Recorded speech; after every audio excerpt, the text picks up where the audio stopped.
দর্শক, প্রীতি এবং শুভেচ্ছা নিন। আজকে শুক্রবার, জুম্মার দিন। সবাইকে জুম্মা মোবারক এবং আসসালামু আলাইকুম। আজকে এই মুহূর্তে আমি আপনাদের সামনে কথা বলতে এসেছি সেনাবাহিনী এবং সেনাপ্রধান জেনারেল ওয়াকারুজ্জামানকে মোহাম্মদ ইউনূসের থেকে মুখ ফিরিয়ে নিয়ে শেখ হাসিনার দিকে মুখ ঘোরালেন, এই প্রসঙ্গটি নিয়ে আলাপ করবার কারণ আছে। আপনারা নিশ্চয়ই নানাভাবে আলামত বুঝতে পারছেন। আলামতটি হচ্ছে যে সেনাবাহিনী এই মুহূর্তে মাঠে আছে এবং ম্যাজিস্ট্রেসি পাওয়ার নিয়ে, বিচারিক ক্ষমতা নিয়ে মাঠে আছেন। কিন্তু সেনাবাহিনী চাইলে একজন অপরাধীকে কারো কোনো অনুমতি ছাড়াই গ্রেফতার করতে পারেন, গ্রেফতার করে আইনের আওতায় আনতে পারেন, সেই পাওয়ার নিয়ে আছে। সাধারণ সময়ে সেনাবাহিনীকে বিভিন্ন কাজে যখন আইন শৃঙ্খলা রক্ষায় মাঠে নামানো হয়, সে সময় কিন্তু এই পাওয়ারটি থাকে না এবং কোনো না কোনো একজন ম্যাজিস্ট্রেট প্রশাসনের অনুমতি সাপেক্ষে, প্রশাসনের সহায়তা সাপেক্ষেই সেনাবাহিনী অ্যারেস্ট করেন, গ্রেপ্তার করে আইনের আওতায় আনেন, প্রশাসনকে সহযোগিতা করেন। এখন কিন্তু সহযোগিতা নয়, নিজেরাই বলা যায় আইনি ক্ষমতায়, গ্রেপ্তার, অপরাধ প্রতিরোধের ক্ষমতায় আছেন। কিন্তু সেনাবাহিনীকে কিভাবে দেখছেন আপনারা? সারা বাংলাদেশে অপরাধের সয়লাভ। সেনাবাহিনী কি মনে হচ্ছে যে ক্রিয়াশীল আছে? হ্যাঁ, ক্রিয়াশীল আছে, নিয়ম রক্ষার ক্রিয়াশীলতা আছে। তবে ফুল ফেজে যদি ক্রিয়াশীল থাকতো সেনাবাহিনী, তাহলে বাংলাদেশের এই মুহূর্তে যে অপরাধের স্বর্গরাজ্যটা হয়ে আছে সেটি হয়ে থাকতো না। চাঁদাবাজি, দখলবাজি এগুলো হতো না। সেনাবাহিনী খানিকটা নিষ্ক্রিয় অবস্থাতেই আছে। তারা জাস্ট মাঠে আছে, ওয়াচ করছে, দেখছে কি ঘটছে। তবে তারা কোনো বড় ধরনের অপরাধের সন্ধান পেলে কিন্তু সাথে সাথে অ্যাকশনেও যাচ্ছে। বড় ধরনের গুরুতর অপরাধ হতেও দিচ্ছে না, এটিও বলতে হবে সাথে। একই সাথে বলতে চাই যে বাহিনী প্রধান, সেনাপ্রধান জেনারেল ওয়াকারুজ্জামান, তিনি মোহাম্মদ ইউনূসের সাথে কি সম্পর্কের অবনতি হয়েছে, কিংবা এই সরকারের সাথে সম্পর্কের অবনতি হয়েছে? আমি একটি আলামতের কথা বলি। এই সরকারটি যখন গঠিত হলো, ঠিক তার 1.5 মাস পরে, গত সম্ভবত 23 সেপ্টেম্বর, 8 অগাস্ট এই সরকার শপথ গ্রহণ করলো, সরকার গঠন করলো। 23 সেপ্টেম্বর রয়টার্সকে দেওয়া একটি সাক্ষাৎকারে সেনাপ্রধান বলেছিলেন যে, কিছু কথা বলেছিলেন, আমি সেগুলো একটু বলি।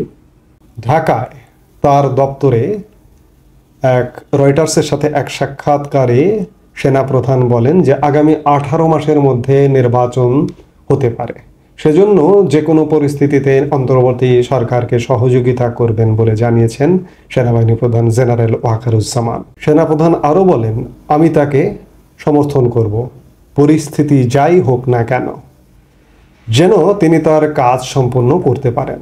1 থেকে 1.5 বছরের মধ্যে গণতান্ত্রিক প্রক্রিয়ায় উত্তরণ হওয়া উচিত। তবে এ সময় ধৈর্য ধরার প্রয়োজনীয়তার উপর জোরও দেন তিনি বলেন, আপনি যদি আমাকে জিজ্ঞেস করেন, অর্থাৎ রয়টার্সের সাংবাদিককে বলছেন, তাহলে আমি বলবো যে এই সময়সীমার মধ্যে আমাদের একটি গণতান্ত্রিক প্রক্রিয়ায় প্রবেশ করা উচিত। সামরিক বাহিনীকে রাজনৈতিক প্রভাব থেকে মুক্ত করার একটি রূপরেখা তৈরি করা হয়েছে বলেও জানান সেনাপ্রধান। সাক্ষাৎকার দেওয়ার সময় সেনাবাহিনীর ইউনিফর্মেই ছিলেন জেনারেল ওয়াকারুজ্জামান, যেহেতু তার দপ্তরে সাক্ষাৎকার দিচ্ছেন। প্রধান উপদেষ্টার সঙ্গে প্রতি সপ্তাহে বৈঠকের কথা জানিয়ে সেনাপ্রধান বলেন, আমাদের মধ্যে সম্পর্ক খুব ভালো। আমি নিশ্চিত যে আমরা যদি একসঙ্গে কাজ করি তবে আমাদের ব্যর্থ হওয়ার কোনো কারণ নেই। সেনাবাহিনী রাজনৈতিক হস্তক্ষেপ করবে না জানিয়ে ওয়াকারুজ্জামান বলেন, তার নেতৃত্বাধীন বাংলাদেশ সেনাবাহিনী রাজনৈতিক হস্তক্ষেপ করবে না। তিনি আরও বলেন, আমি এমন কিছু করব না যা আমার প্রতিষ্ঠানের জন্য ক্ষতিকর। আমি একজন পেশাদার সৈনিক, আমি আমার সেনাবাহিনীকে পেশাদার দেখতে চাই। অন্তর্বর্তী সরকারের প্রস্তাবিত সংস্কার কর্মসূচির সঙ্গে সামঞ্জস্য রেখে সেনাবাহিনীর ভেতরে অন্যায়ের সঙ্গে জড়ানোর অভিযোগ খতিয়ে দেখা হচ্ছে জানিয়ে তিনি বলেন, ইতিমধ্যে কয়েকজনকে শাস্তি দেওয়া হয়েছে। এটুকুই আমাদের দরকার ছিল, আর দরকার নেই। তিনি বলেছেন, তিনি প্রথম তার ভাষাতেই 1.5 মাস পরে এসেছিল যে 18 মাসের মধ্যে নির্বাচন। এরপরে তো নানা বিতর্ক, নির্বাচন নিয়ে নানা সময়সীমা, এবং প্রধান উপদেষ্টা মোহাম্মদ ইউনূস এক সাক্ষাৎকারে বলেছিলেন যে আমাদের মুখ থেকে যেটি শুনবেন সেটাই সময়, সেনাপ্রধান কি বলেছেন সেটি বিষয় নয়, এমনটাও বলেছিলেন। এবং নির্বাচন নিয়ে নানামুখী ডেট, তারিখ ইত্যাদি। এবং সেনাপ্রধান যে বলেছিলেন আমাদের মধ্যে সম্পর্ক খুব ভালো, কিন্তু আমি সাম্প্রতিক সময়ে দেখছি এবং যেটি মনে হচ্ছে, যেটি শুনতে পাচ্ছি, যে সম্পর্ক ভালো সেই সময় ছিল, এখন ভালো নেই। এবং তিনি এই যে সাক্ষাৎকারটিতে বলেছিলেন যে প্রতি সপ্তাহে আমাদের সাথে সাক্ষাৎ হয় এবং আমি প্রত্যেকটা কাজের খেয়াল রাখি।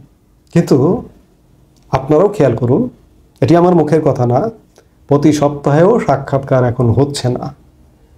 লাস্ট সেইভাবে দেশ বিষয়ে আনুষ্ঠানিক বৈঠক আরও আগে হয়েছে, কিন্তু সেনাপ্রধান এবং প্রধান উপদেষ্টার সর্বশেষ সাক্ষাৎ হয়েছে 1 মাসেরও বেশি সময়।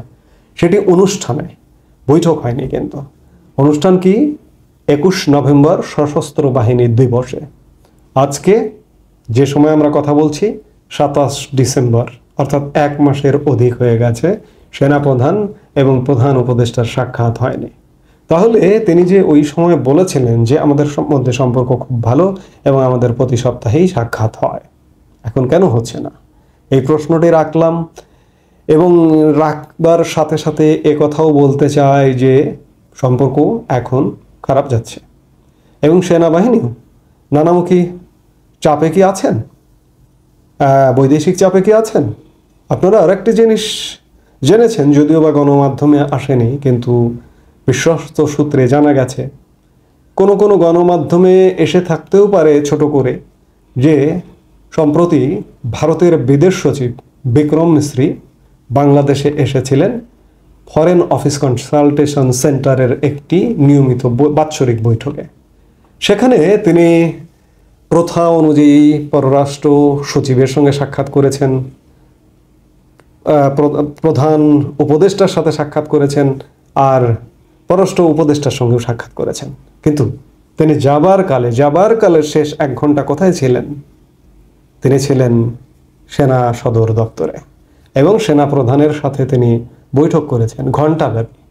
যে বৈঠকে কি আলাপ হয়েছে, অনেকে মন গড়া কথা বলেন, বিভিন্ন এটি বিভিন্ন কিছু, সেটি কিন্তু সেই বৈঠকের মূল বিষয়, কারণ তাদের দুজনের মধ্যে বৈঠক হয়েছে এবং একান্ত বৈঠক।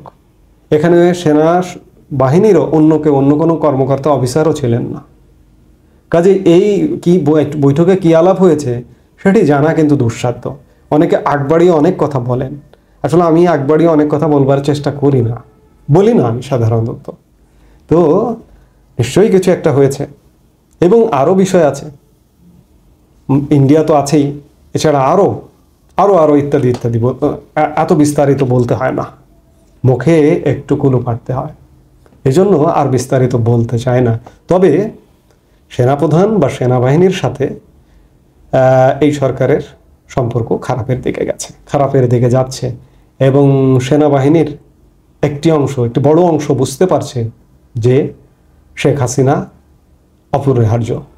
শেখ হাসিনার শাসন ব্যবস্থায় অনেক ভুলভাল ছিল, কিন্তু ভুলভালের পরেও তার বিকল্প নেই বা বিকল্প হতে পারে না। এজন্য আমি শিরোনামটি যেটি বলতে শুরু করেছিলাম, যে ইউনূসের কাছ থেকে মুখ ফিরিয়ে সেনাবাহিনী বা সেনাপ্রধান কি হাসিনার দিকে মুখ ঘোরালেন? এবং এমনও শোনা যাচ্ছে বিভিন্ন জায়গা থেকে যে হাসিনাপন্থী বা শেখ হাসিনার নিয়ন্ত্রণের মধ্যে কারোর সাথে, শেখ হাসিনার সাথে সরাসরি যোগাযোগ ঘটছে কিনা আমি জানি না, কিন্তু কারোর সাথে সামরিক বাহিনীর যোগাযোগ হচ্ছে। তো যোগাযোগ যদি হয়ে থাকে বা হচ্ছে, তাহলে কি শেখ হাসিনা তো পদত্যাগ করেননি, তাকে সাবেক প্রধানমন্ত্রী, ভারতও বলছে, আমরাও বলছি সাবেক প্রধানমন্ত্রী তিনি। তাহলে কি শেখ হাসিনাকে যে প্রক্রিয়ায় নিয়ে যেয়ে ভারতে রেখে আসা হয়েছে যথেষ্ট নিরাপত্তা দিয়ে, প্রোটেকশন সহকারে, ঠিক সেই প্রক্রিয়ায় কি ফিরে আনা হবে? এখন ভারত বাংলাদেশ বিষয়টি আবার আসছে 20 জানুয়ারি, মার্কিন যুক্তরাষ্ট্রের নবনির্বাচিত প্রেসিডেন্ট ডোনাল্ড ট্রাম্প শপথ নিতে যাচ্ছেন এবং শপথ নেবার পরে কি ঘটবে? মার্কিন প্রশাসনের প্রতিটি জায়গায় ভারতীয়দের দ্বারা ভরা। আমি এর আগে একাধিক ভিডিওতে আপনাদের বলেছি এবং মার্কিন প্রশাসনের তথ্য প্রযুক্তি, বিজ্ঞান, সায়েন্স, টেকনোলজিতেও, এমনকি সোশ্যাল মিডিয়া, সব জায়গায় ট্রাম্পের ভারতীয়রা আছেন। তারা কি মার্কিন প্রেসিডেন্টকে প্রভাবিত করবেন, প্রভাব বিস্তার করবেন? এবং প্রভাবিত হয়ে মার্কিন প্রেসিডেন্ট যদি এবং ইন্ডিয়া যদি মিলিয়ে সেনাপ্রধানকে যদি বলেন যে তোমরা যেভাবে শেখ হাসিনাকে ভারতে রেখে এসেছো ঠিক সেইভাবে সসম্মানে বাংলাদেশে ফিরিয়ে আনো, ফিরিয়ে এনে তিনি যে দায়িত্বে যেভাবে ছিলেন সেটি সঠিক, কারণ তিনি সাংবিধানিকভাবে পদত্যাগ করেননি, তাহলে কি হবে? তাহলে এই যে বর্তমানে যে সরকারে আছেন যারা, তাদের কি হবে? তাদের তো এই যে মাঝখানে যে এই সময়টা শূন্য সময় বলা যায়, জিরো টাইম, কারণ এই সরকারের ভিত্তি নেই, এই সরকার আইনগত কোনো সরকার নয়, এই সরকার সাংবিধানিক সরকার নয়, এটা অসাংবিধানিক সরকার। শুধুমাত্র সুপ্রিম কোর্টের একটা রেফারেন্স নিয়ে সরকারটি গঠিত হয়েছে এবং সেটিও যথাযথ বিধিবদ্ধ হয়েছে কিনা সে ব্যাপারে প্রশ্ন আছে। সে ব্যাপারেও সর্বোচ্চ আদালতে কিন্তু মামলা হয়েছে। মুসলিম লীগের প্রেসিডেন্ট একজন, তিনি মামলা করেছেন। সব কিছু মিলিয়ে কিন্তু ধোঁয়াশা। শেখ হাসিনা যদি আকস্মিক ফিরে আসে, আকস্মিক 5 আগস্টের একটা পতন হয়েছে, তাকে যদি আকস্মিক আবার ফিরিয়ে আনা হয় তাহলে কি ঘটবে? তাহলে কি এই যে এখনকার যে সমন্বয়করা, বিতর্কিত সমন্বয়করা, তাদের পিছনে বাংলাদেশের জনগণ কি থাকবে? আপনি কি মনে করেন? আমি তো মনে করি না থাকবে। সেই পরিস্থিতি, 5 আগস্ট পরিস্থিতি নেই, কারণ এখন বাংলাদেশের জনগণ, বাংলাদেশের মানুষও মনে করছে যে শেখ হাসিনাই অপরিহার্য। তো সেই জায়গায় আসলে কি ঘটছে? একটা কিছু ঘটছে বা একটা কিছু ঘটবে যে এটি বলা যায়। সেজন্য আমাদেরকে আর খুব বেশি দিন নয়, 1-1.5 মাস অপেক্ষা করতে হবে সেটি দেখবার জন্য। এই মুহূর্তে এ পর্যন্তই। সবাই ভালো থাকুন, সুস্থ থাকুন। আমাদের ভিডিওগুলো নিয়মিত পেতে সাবস্ক্রাইব করুন Sajjad Kadir and the legends YouTube channel এবং লাইক, কমেন্ট, শেয়ার করে সাথে থাকুন।